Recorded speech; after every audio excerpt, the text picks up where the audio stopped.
നമസ്കാരം പ്രിയപ്പെട്ടവരെ, അഗ്രവിഷനിലേക്ക് എല്ലാവർക്കും സ്വാഗതം. അധികം ആർക്കും ഇന്നോക്കുലം എന്താണെന്ന് അറിയത്തില്ല. ഇന്ന് പഞ്ചായത്ത് മുഖേനയും കൃഷിഭവൻ മുഖേനയും ഒക്കെ ഓരോ സംഘടനകൾ മുഖേനയും ഒക്കെ ഇത് എല്ലാ വീട്ടിലും വിതരണം ചെയ്യുന്നുണ്ട്. കാരണം ഇന്ന് ജൈവ മാലിന്യങ്ങളാണേലും അല്ലാത്ത മാലിന്യങ്ങളാണേലും കൂടിക്കൊണ്ടേ ഇരിക്കുകയാണ്. നമുക്ക് പലർക്കും അറിയാം, ഈ ആൾക്കാരൊക്കെ റോഡിലേക്ക് മാലിന്യങ്ങൾ വലിച്ചെറിയുന്നു. അതൊക്കെ പൊതുജനങ്ങൾക്ക് ബുദ്ധിമുട്ടാകുന്നു, നമ്മുടെ പരിസ്ഥിതികൾക്ക് ബുദ്ധിമുട്ടാകുന്നു. അങ്ങനെയൊക്കെയുള്ള സന്ദർഭത്തിൽ നമുക്ക് ചെയ്യാൻ പറ്റിയ ഏറ്റവും നല്ലൊരു മാർഗ്ഗമാണ് നമ്മുടെ വീട്ടിൽ തന്നെ ഈ മാലിന്യങ്ങളെല്ലാം നമുക്ക് ജൈവവളമാക്കി മാറ്റിയെടുക്കാം.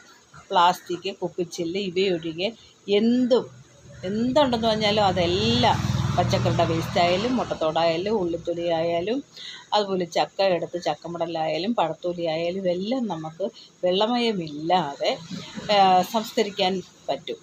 അപ്പോൾ ഈ വീട്ടിലെ വേസ്റ്റുകളെല്ലാം ഇട്ട് ഇന്നോക്കുലം പൗഡറും തൂവി അത് അടുക്കടുക്കായിട്ടിട്ട് ഒരു മാസം കഴിയുമ്പോഴത്തേക്കിന് ഇത് നല്ല പൗഡറായിട്ട് മാറും.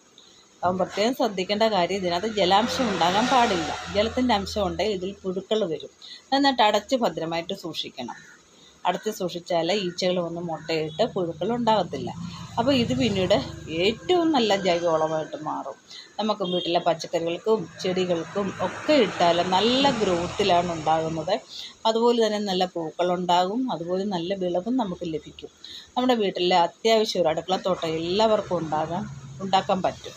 നമുക്ക് പുറത്ത് അധികം വളമൊന്നും വാങ്ങിക്കേണ്ട. ഇപ്പം ഞാനൊരു വളക്കട അല്ലെ കൃഷിയുമായിട്ട് ബന്ധപ്പെട്ട എല്ലാ സാധനങ്ങളുള്ള ഒരു സ്ഥാപനമാണ് ഞാൻ നടത്തുന്നത്. അപ്പോൾ അവിടെയും ധാരാളം വളങ്ങളൊക്കെ ഉണ്ട്. എങ്കിലും ഈ ഇന്നോക്കുലം ഞാൻ എല്ലാവർക്കും പറഞ്ഞു കൊടുത്തു വിടുന്നുണ്ട്. കാരണം അവരുടെ വീട്ടിലെ മാലിന്യങ്ങൾ പൊതു സ്ഥലത്തോട്ട് വലിച്ചെറിയുക, അല്ലെ വഴിയോരങ്ങളിൽ വലിച്ചെറിയുക, അങ്ങനെയൊക്കെ ചെയ്യുക. നമുക്ക് തന്നെ സംസ്കരിച്ച് അത് വളമാക്കി മാറ്റി നമുക്ക് നല്ല വിളവെടുക്കാൻ പറ്റും, പച്ചക്കറികളൊക്കെ നട്ടല്ലേ. അപ്പോൾ അങ്ങനെ എല്ലാവരും ശ്രമിക്കണം. ആ ഇന്നോക്കുലം പാക്കറ്റ് നമ്മുടെ അടുത്ത ഷോപ്പിലൊക്കെ കിട്ടുമെങ്കിൽ എല്ലാവരും വാങ്ങിക്കണം. ഇപ്പം എല്ലാവർക്കും ഒന്നും പഞ്ചായത്തിൽ നിന്നൊന്നും കിട്ടത്തില്ല. അല്ലെങ്കിൽ ഓൺലൈനായിട്ട് നമുക്ക് ഇന്നോക്കുലം വേസ്റ്റ് റൈഡർ അങ്ങനെയൊക്കെ പറഞ്ഞ് കിട്ടും. അപ്പോൾ അത് നിങ്ങൾ സെർച്ച് ചെയ്തിട്ട് അത് വാങ്ങിച്ച് ഉപയോഗിക്കുക. ഏറ്റവും നല്ല വളമാണ്. ഞാൻ വീട്ടിലുണ്ടാക്കുന്നുണ്ട്, അതുകൊണ്ട് ഞാൻ ഉപയോഗിക്കും. വെള്ളം ഉണ്ടെങ്കിൽ പുഴു വരും കേട്ടോ. പിന്നെ ഈ കോഴികളൊക്കെ, കോഴി, താറാവ്, കിളികൾ അങ്ങനെയൊക്കെ ഉള്ളിടത്ത് അവരിങ്ങനെ വേസ്റ്റ് ഇട്ട് പുഴുവാക്കി തന്നെ അതുങ്ങൾക്ക് തീറ്റയായിട്ട് കൊടുക്കും. അങ്ങനെയൊക്കെ പലരും ചെയ്യുന്നുണ്ട്, അതെനിക്കറിയാം. അപ്പോൾ എന്തായിരുന്നാലും നിങ്ങളെ ഞാൻ ഇന്നോക്കുലം കാണിക്കാം. ഈ കാണുന്നതാണ് നമ്മുടെ ഇന്നോക്കുലം പൗഡർ. ഉണ്ടോ?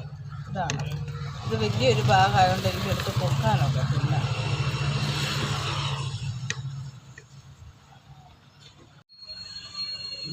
ഉണ്ടോ? ഇതാണ്. കണ്ടോ? ഇത് കയർപ്പിത്ത് ഇന്നോക്കുലമാണ്.